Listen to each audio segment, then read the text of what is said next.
Take a look at a 30 by 40 salt box pavilion. Now this one actually, if you know Ohio, this is actually about 40 miles south of Toledo. Okay, so this is actually a third one that we got going up here. You can see right here, 29 gauge metal that our guys are getting set up here. Now if we look over here to this angle, this was actually a 30 by 40 14 that we set up, that we built for these loyal customers about 3 years ago. All right, so it's got a nice 8-foot porch and also that 3-foot cupola. Beautiful setting. Look at this garden right here. Then also look at those 9 by 18 livestock pavilions, and they're using this as kind of storage, but a nice looking property, well maintained. All right, so that's 29 gauge metal. You can see the ribs right there, kind of an imperial. It is actually an imperial rib. Okay, so got a 3-foot rib section there.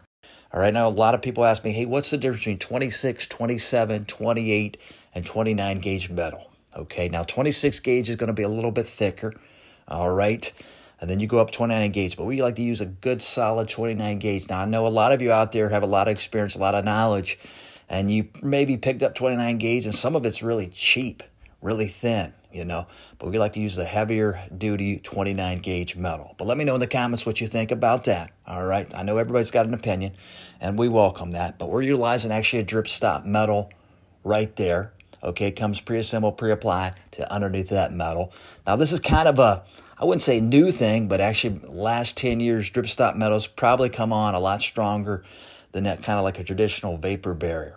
Okay, so drip stop metal, definitely lets the building breathe. Now, this is Ohio, so we have some changing weather seasons, actually all 4 weather seasons, but it does a nice job for moisture control.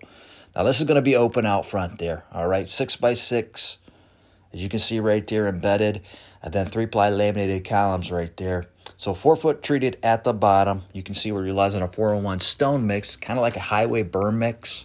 All right, you can see that 4-foot treated, 2x10 rim board, 0.60 treated.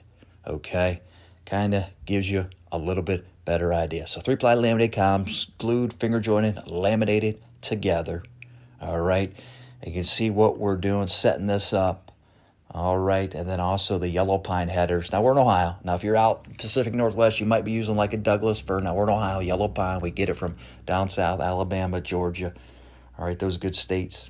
All right, so that kind of gives you a little bit better idea. Again, you can take a look at those 9 by 18 livestock pavilions out there. All right, so the red and white theme is going on. It's a beautiful setting. But keep the comments coming. This is just a kind of a general walk around, kind of give you a little bit better idea. Till next one, keep it down in right here.